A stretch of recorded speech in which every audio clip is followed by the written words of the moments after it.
What was your last conversation with her, if you remember, and at around what time? She told me huwa nakataa kumuomba pesa time niko na shida, so nafaa kuwa napiga simu saizi naomba pesa because saizi ako na uwezo wa kunisaidia. At some point itafika ashindwe kunisaidia. Michael alinicall. Akaniambia, "Uncle, I've been trying to call mom." Alikuwa anitumia pesa za upkeep jana na alikuwa simu yake yendi na sasa haiendi through. When we went to the hospital, I don't know if I can describe it. It was an act that you cannot believe it was done by a human being. It was totally out of this world.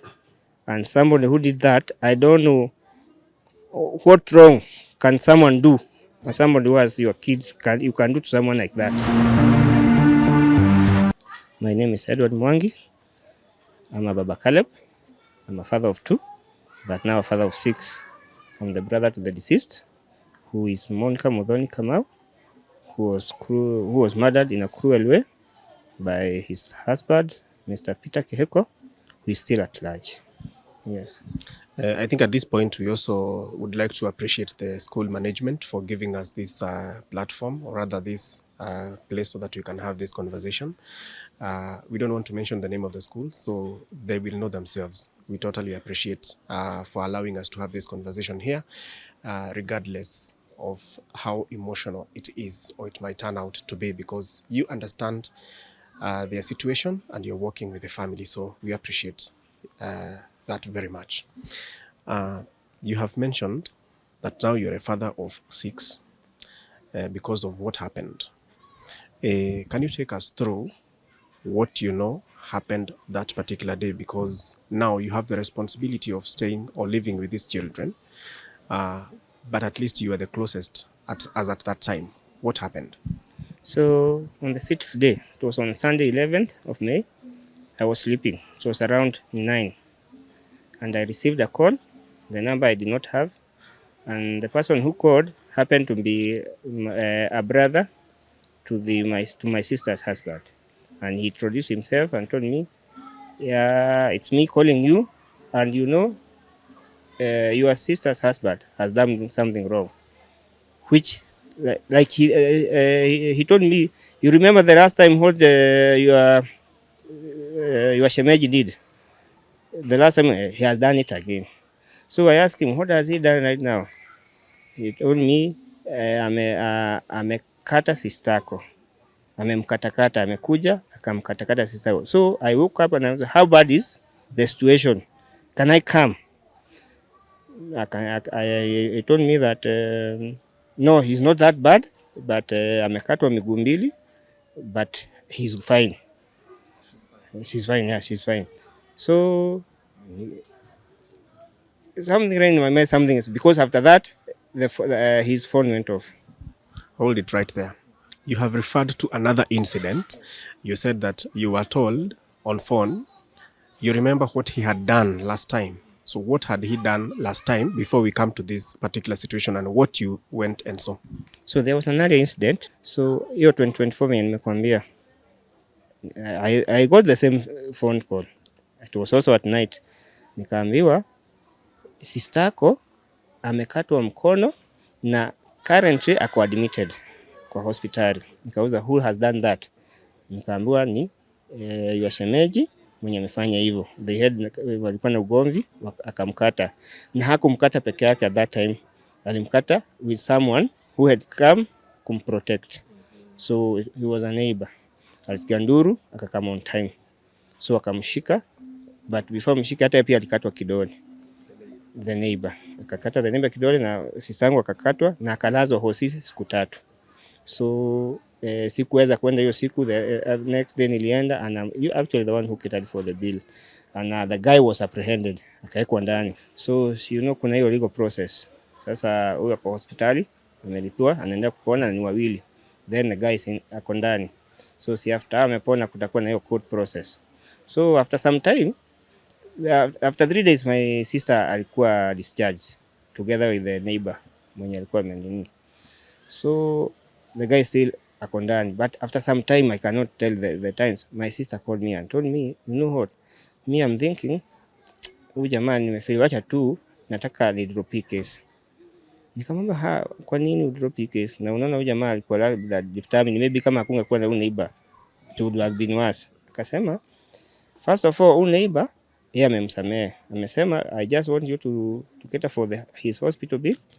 Mimi nimeachana na yeye, mnilipie tu bili yangu hospitali si nini.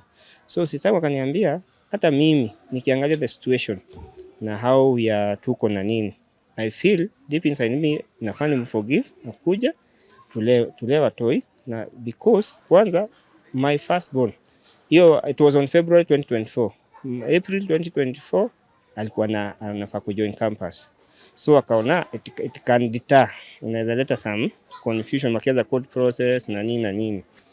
Akasema so he was like doing it out of goodwill, but hakujua. Unajua sasa huwezi read the mind of this guy. I think that guy meant to finish him that time, venye haikuingiana vizuri. So even the chief wa hiyo area akamuita akamza, this decision you are making, umeikaa chini ukaicomprehend whatever na nini. Akasema mimi ninamjua ni bwanangu, nitamsamehea na atarudi na tutalea watoto. So you see, mambo ya watu wawili pia huwezi ingilia sana. Aliacha, walirudiana, but tukaachwa tu tuko na question marks because already we have seen the red flags. But sister yangu on a personal level, mimi tukimuuliza sana, nilimuuliza akaniambia brother yangu, niko na watoto 4. Sasa nikitoka huku na unajua si ni orphans, nitaenda wapi? Nitakuja kwako nikuje mimi na watoto 4 nikae na wewe, ama ni because hatuna ile mahali unaweza sema tibi nyumbani anaweza enda, tuseme maybe arudi aende akomboe mahali, na anaona kuna situation watoto washakuwa wakubwa. So there was also that challenge ya kuona maybe, so I try kuwa accommodative, and then akaona huyu ni jirani amemsamehe, mimi ni wife yake, nani anafaa kusamehewa kwanza? Those are the convincing word aliniambia, na nikaona maybe they are making sense but they are not, yani kwangu still see vitu nini. So and we left it at that. Na wakakaa vizuri, mtoto kaingia shule, actually walimpeleka wote wawili, mtoto akasoma, wamekuwa tu sawa until now. Hata wakati alifanya that act hakuwa wamekosana. Yeah. Now let's come to this fateful day. You were called. Did you get to that place, to her place immediately, or what happened and what did you find? Now when I did not get to that place at that day, it was on Sunday 11th. Juu aliniambia hayuko vibaya sana, tuko hosi. Hospitali gani? Inaitwa North Kinangop Missionary Hospital kwa huko Kinangop. So nilisleep nilikuwa na conviction it's a worst case but ako high.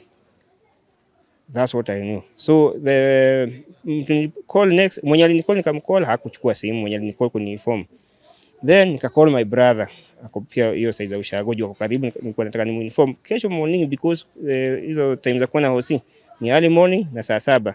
Yeah, and early morning ndio assess the situation, at least mimi nikikuja because ita make you early morning nikuwe najua. Pia yeye akakuwa mteja, so sikuwa na mtu wa call, so I called, I have a cousin who is nearby, nikamcall nikamwambia hebu kuja. Akakuja home hiyo time sasa usiku, it was around 10. Nikamwambia my sister naambiwa amekatwa na sasa yako hosi, na alinipata actually nalia.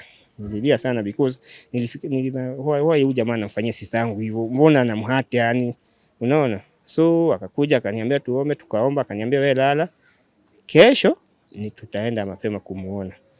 But usiku saa 8 I received another call from now. I have a senior cousin, you see nimekwambia mimi ni orphan, tumelewa pamoja nao, their father ni ametulea, ni my uncle. So akanicall ule sasa ni kama babangu saa hii, akaniambia ulisikia mambo ya Muthoni?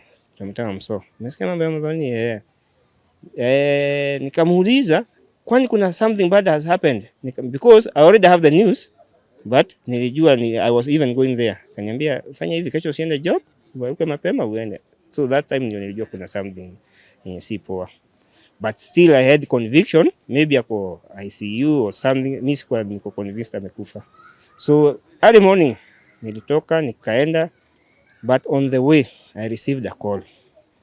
Mahali nilijua the news, na si hata yule mwenye aliniambia amekufa, akanipigia akaniambia one of a family member, na si mtu close, ni an extended family, but kuna mtu I think alikuwa shawa inform.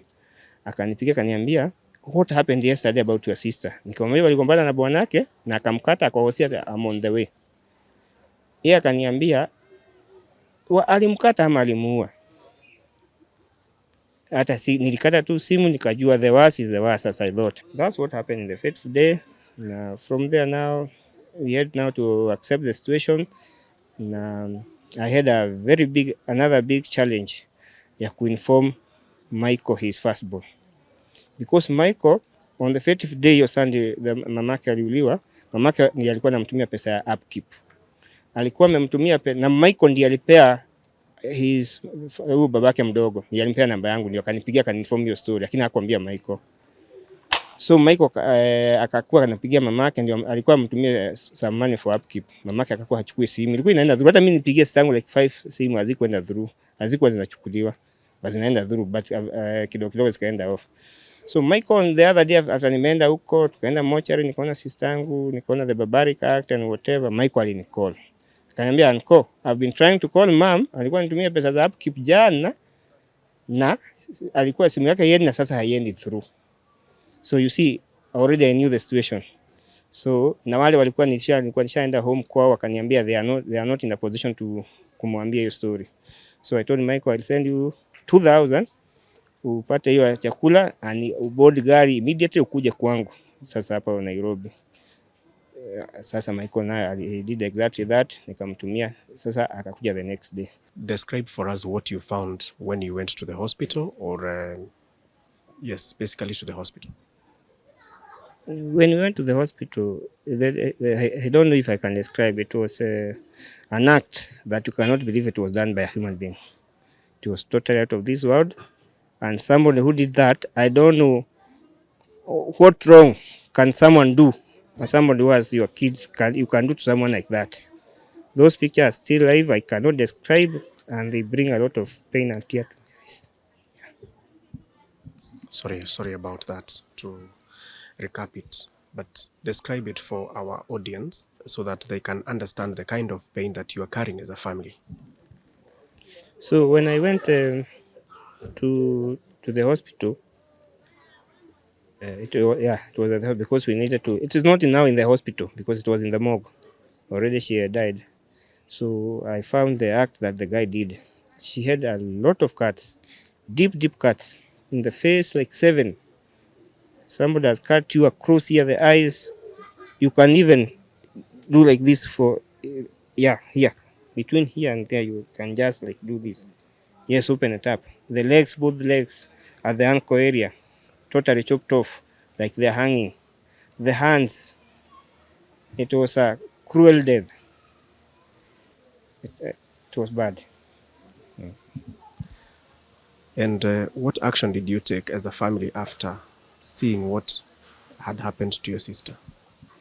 So our first decision was to change the body from the hospital where it was, because it's a private hospital, it's a Catholic hospital, and most of the time they don't encourage postmortems, and so we had to change it to a public facilities so that we could get an access for a pathologist to perform the postmortem, to access to know because that was the only evidence we could use if the guy is apprehended in the court of law.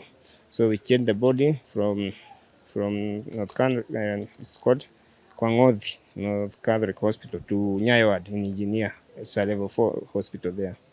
Yeah, so that we could and then we are scheduled for a postmortem after 2 days, so that now we could have the full report, which I have, and which can assist us as we seek justice. What does the report say? The report say that our sister died because of massive loss of blood, which was caused by death through deep cuts with a machete. Yes. So loss of blood is the major cause. Yeah. So what happened to your brother-in-law, and where is he right now?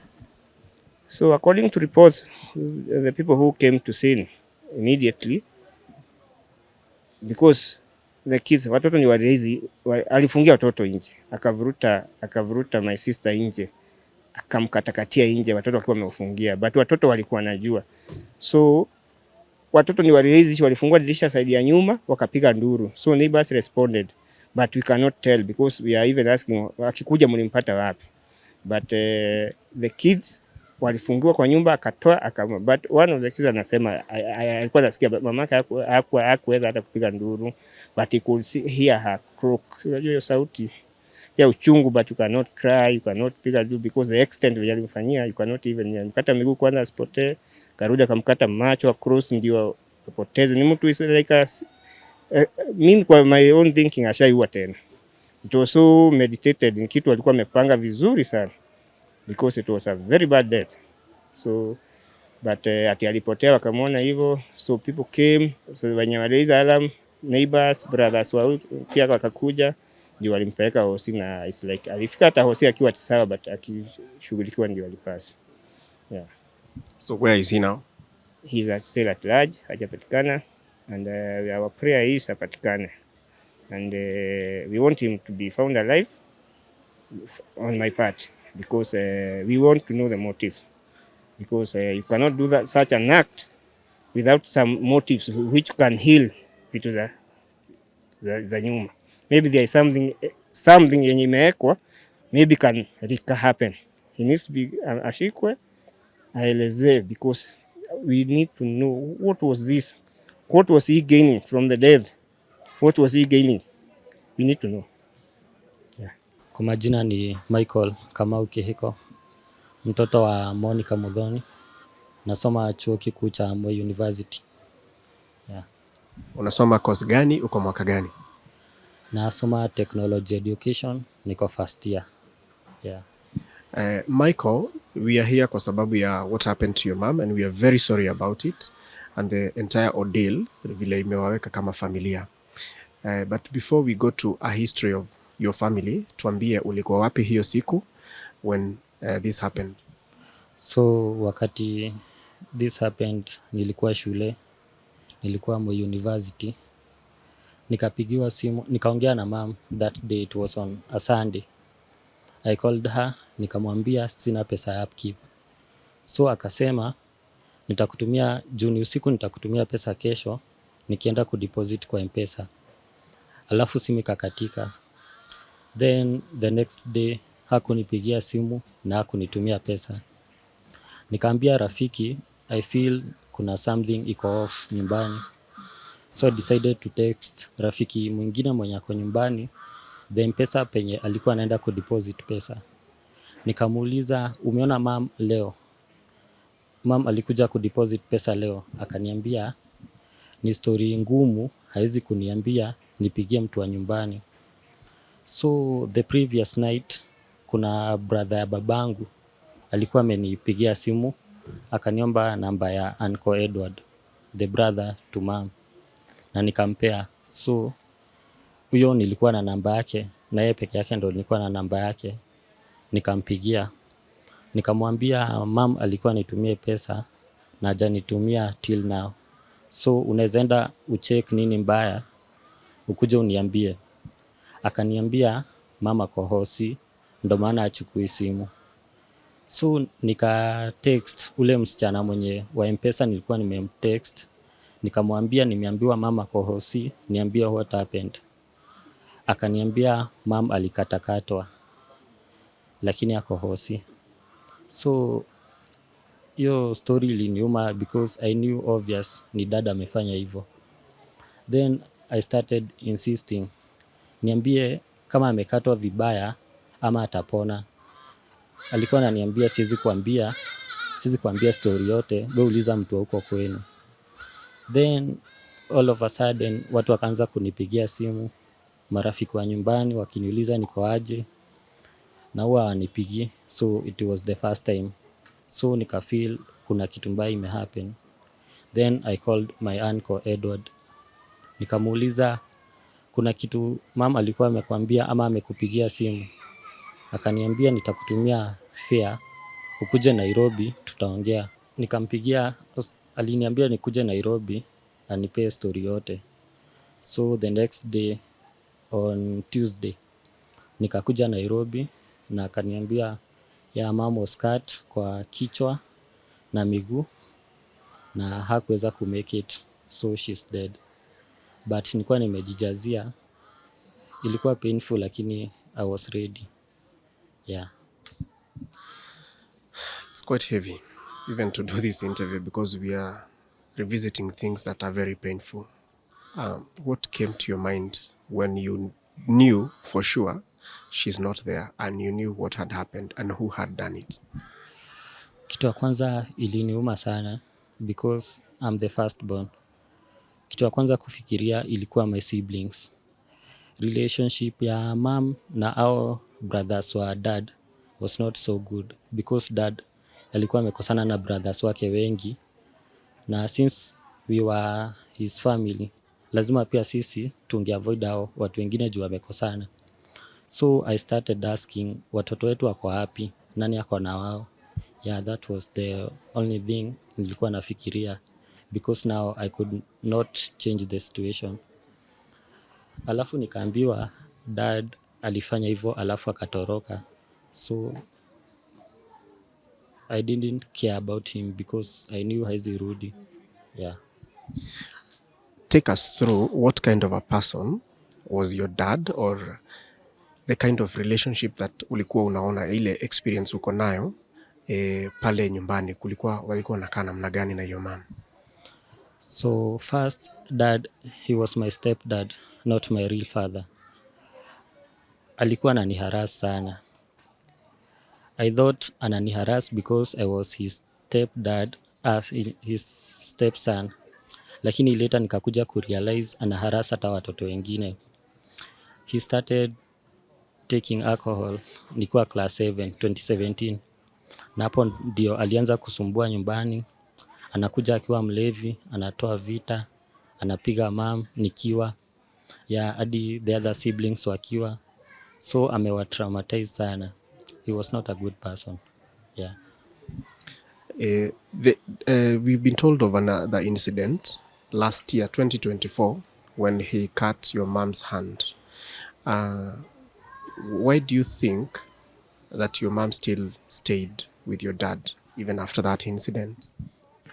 So mom was an orphan. Hakuwa na wazazi. Na sana sana alikuwa na depend sana na brother yake, now my uncle Edward. So first of all, hakuwa na place ya kuenda. Second, mom hakukatwa peke yake. Walikatwa na a neighbor.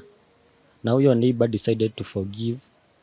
So mom akaona guilt, acha dad afungwe, watoto watatake guilt side yake juu neighbor alimsamehea, yeye akashindwa kumsamehea. So mom decided to stay just because of the kids. Yeah. What are your best memories of your mom and how can you describe your mom? Mom was a hardworking person. Let me just say, she was a good mom. Alinifunza kuwa Christian, to trust in God. Hata nikiwa shule, every time. But then he used to call me, hello my son. And then akimalizia, alikuwa anasema, kila siku tunategemea Mungu. So, yeah, she taught me how to be a good person, how to relate with others. Yeah, she was a good person. Yeah.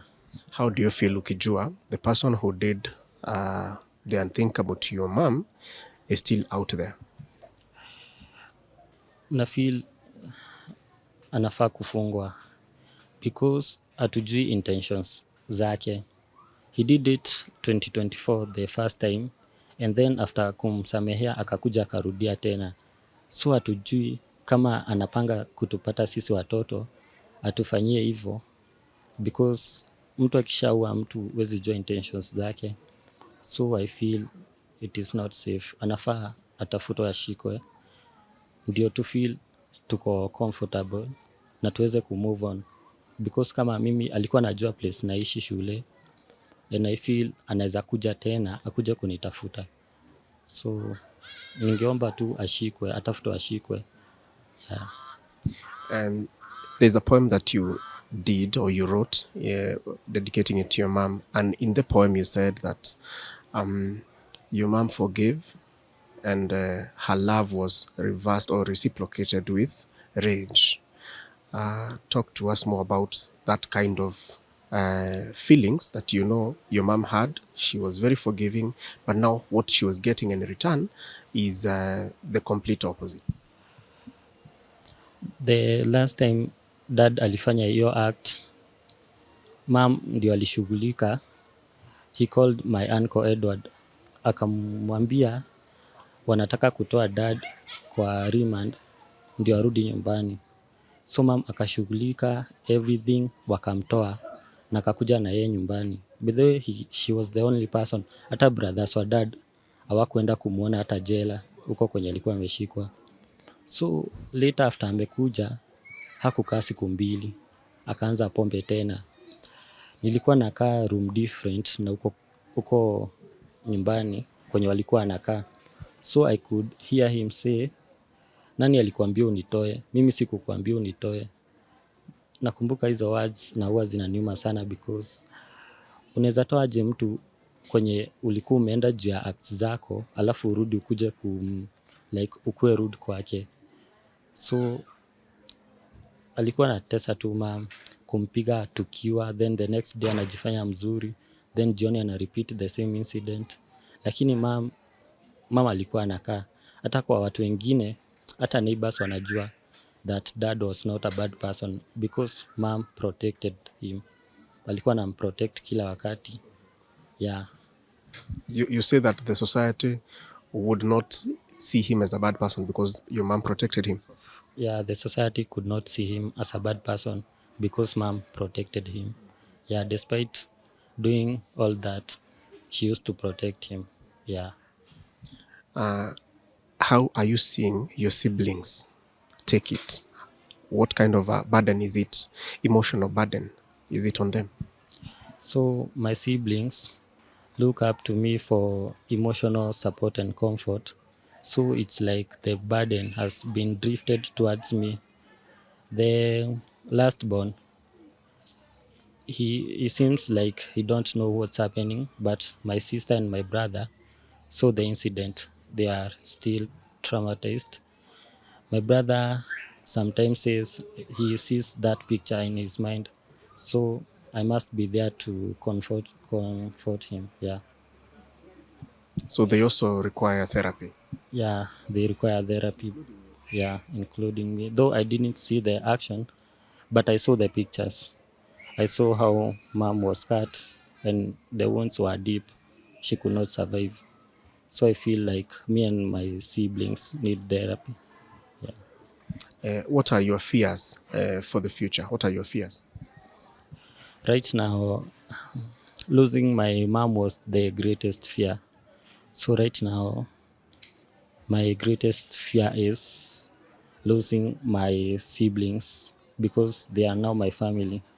So I would like to say I want them secure. So nataka like wakae protected. Siwezi taka kuona wakipotea. Yeah, because they are now my family. Then mom wanted us to succeed. Alikuwa anataka sana tukue successful because alikuwa anatutegemea. Sisi ndo tulikuwa investment yake. So siwezi taka tupotele. Ningeomba watu usaidizi ama anyone atusaidie tuweze kusoma, tuweze kujisimamia. Yeah. Michael, you slept one day with a mom and then the following day you woke up without one. How heavy is it in your heart? It's so heavy. Sometimes, most of the times I cry. Juu nilikuwa nimerudi hata shule, nashindwa kusoma. Nikikaa kwa nyumba, I remember how she used to call me daily. Kila siku hakuwa ikosa kunipigia. Ananimotivate, ananiambia nataka usome, ukue successful, unitoe hapa. So it feels like it's heavy. Juu saizi hata mtu mwenye nilikuwa najitahidi juu yake hayuko. So right now, si ati niko na hiyo passion ya kusucceed. Nafanya hivi because nimeachiwa burden ya watoto wetu. Ile passion ilipotea. What was your last conversation with her, if you remember, and around what time?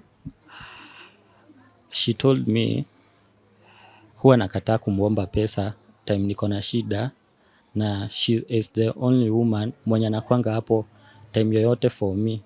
Ati nitafika at some point nikuwe mkubwa, nikuwe nashindwa kupiga simu. So nafaa kuwa napiga simu saizi naomba pesa because saizi ako na uwezo wa kunisaidia. At some point itafika ashindwe kunisaidia. That was the last conversation. She told me, yeah, I'm the only person who is here for you. What time was it? It was at 7:50 p.m.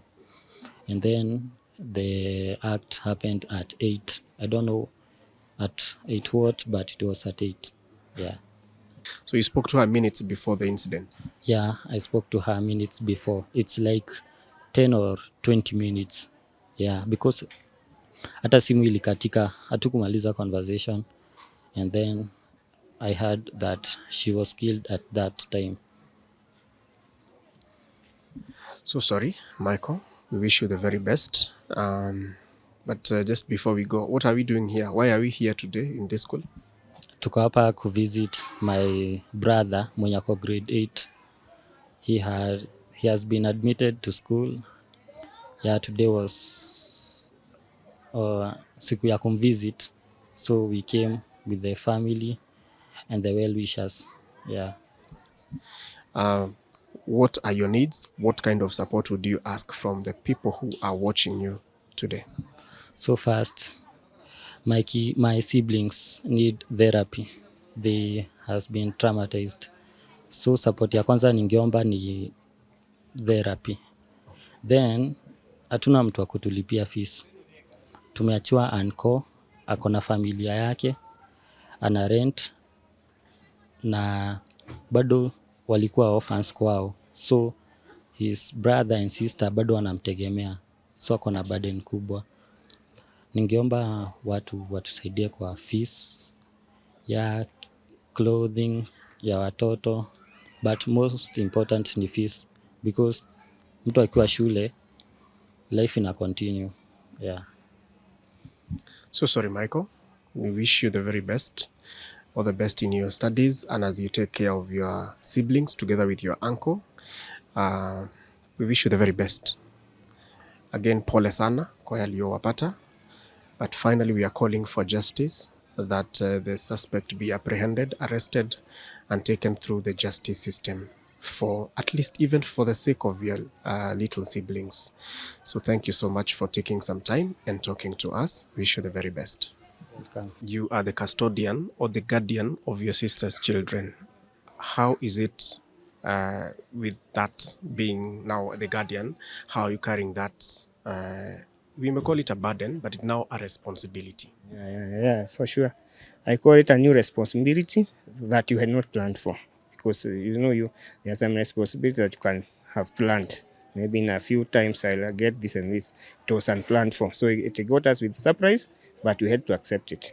And it's a challenge because the kids, the environment's new. I had only 2 kids, now I have 6.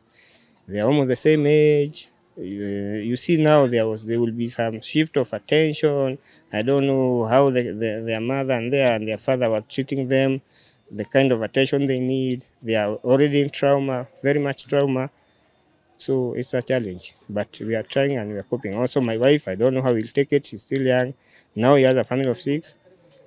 Of course, there is a challenge, but now we need to sacrifice. And Talk to us more about this trauma part. What have you witnessed with, especially those who were present during this fateful day? I mean, this incident, unfortunate incident, I should say. yeah, for the kids, for the firstborn, Michael, who was in university at that time, I think he's doing good. He has the pain, he has the bitterness, but he's strong for them. But for the kids, you can't tell, but sometimes you can see the strict of behaviors. Like the girl, sometimes she just sleeps, you try to talk to her, she's not in the mood. Then there is the big guy who is now today's visiting today in the school. We came to see him. On last Saturday, he called me and told me he's seeing those pictures of his mother. I was called by one of his teachers. Then there's the small one. Now the small one is asking me, when are we going back at home? and already I am enrolled in another school. He keeps telling me, Uncle, I need to go home. Tunaenda lini home? Tuende home. Nataka kwenda home. So you see, there are those challenges you can't explain, but I think with time we will heal and we'll cope with them. Today, you see the setup that we are doing this interview is from a school, and you have come to see one of those that were left. Yeah, the second born, who actually witnessed everything. We came with him, and I managed to secure him a school which is nearby, but it's a boarding school. Because we need to stay with them, but still, you see now the burden of a lot of kids, maybe for the wife and whatever, we needed somewhere. And also we need him because here he's getting some therapists and some, maybe with kids, it's not like the same as home. So he's here, he's one of the kids. We actually appreciate the fact that you managed to bring all the other siblings together from the firstborn to the lastborn, and you have also come with your own so that they can have some bonding time and at least help him walk through this journey. We appreciate that. Yeah. Actually, even my firstborn, I had to change the school now. This one, they are here. It has boarding facility and day facility. So the big guy is boarding, but and her sister is day, and my firstborn also I had to change him the school and come here. So at least there are three here. They see her through the day, but the big one will just stay here through the night. And then the other two smalls, they now are the one that's staying where mine were studying. You say the suspect is still at large. How safe are these children? How safe is the entire family? We are not at peace. We are not safe because we don't know the motives of the death.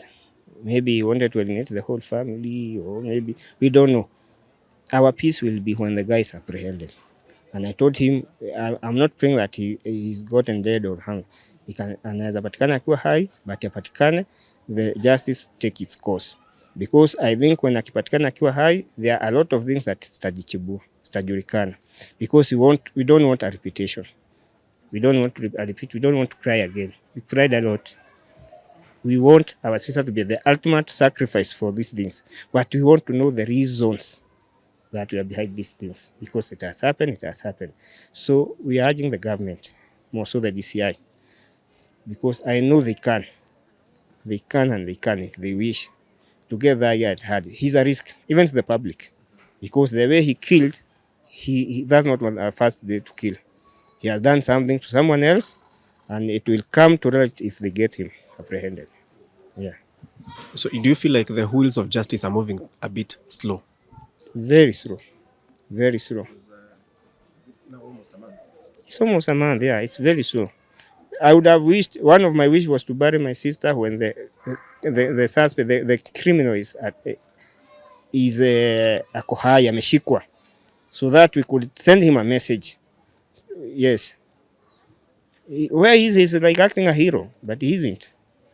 Hajashikwa, hayuko, ameua, tumezika, we are moving on in the life, tuko na watoto, anafaa shikwe. Yeah. So sorry for that ordeal that the family has gone through. At this point, explain to us some of the immediate needs that these children have. Let's talk about the entire family. You're 6 now children. What are some of the immediate needs? Because you say you moved them. I think the immediate needs, because also I know God will provide and will help us. But for the school fees part, it will be a big challenge. And it's not the school fees only, the schooling. You see, the school fees is not the issue, but the schooling, because the school comes with a lot of things. Like now, where I have enrolled the 3 of them, I already have received, they are called trips. One has trip in August, another in July, and it's a lot of money. It's a lot of money. And you see, these kids, I don't want to fail them. I don't want a whole class to go on trip, and I'm not able to pay for this one. About the basic needs, I think we have some people of goodwill who are coming through, neighbors, people who know us, but maybe even through your platform, if you know people who can. We still need them, for sure. You have a lady, I do not have a girl, they have their own needs, they will still need food. But for those ones, I think we can try and satisfy and make them. But for the part of schooling, it is a challenge. That one I can tell you for sure. As at this point, as we do the interview, outline the classes, the different classes that they are in. Okay, for now, me, I had 2 kids. My first born was at grade 5, and the second born was at grade 2. So after the incident happened, now I have 6 kids. So I woke up now a new father, and I have now my firstborn is at first year in my university. I have another secondborn now who we are visiting today at school. He's at grade 8. I have a thirdborn. He's at grade 6. And now now that he's not the firstborn, now he's in grade 5, and I have 2 in grade 2. Yeah. So your hands are full in terms of catering for these children's education. You need help, don't you? I really need help. And that help can channel me to schools, because what I don't want to fail them. Because I don't want to imagine a situation where the kid will perform well. Maybe the one who is in grade 8, next year is in grade 9. He performs well, and I fail to take him to high school. You see, that's my phobia right now. I have a great phobia of failing them. Please give out your contact so that people can reach out to you and see how they can support you and your children that you are now taking care of, including those left behind by your sister. Okay. My contact number is 0712 955 303. 0712 955 303. Registered as? Edward Mwangi Kamau. Thank you so much. We know it is such a heavy burden that you have right now, but we also appreciate that you took some time to give us an account of what happened and how you found yourself here, even as we call for justice, the suspect to be apprehended and justice be served, especially for the sake of these young ones. Sure. Thank you very much. Tuko family, what a harrowing experience. What a narration from this family. You can imagine the kind of emotions that they are carrying if, up to date, the suspect has not been apprehended. Research says that femicide is orchestrated by people closest to these ladies. It is time to do advocacy and campaign against femicide. This family is hurting. A mother has just left 4 orphans behind. Who will take care of them? It is also our call that we support this family. My name is Kingori Wangeshi. This has been my story right here on Tuko.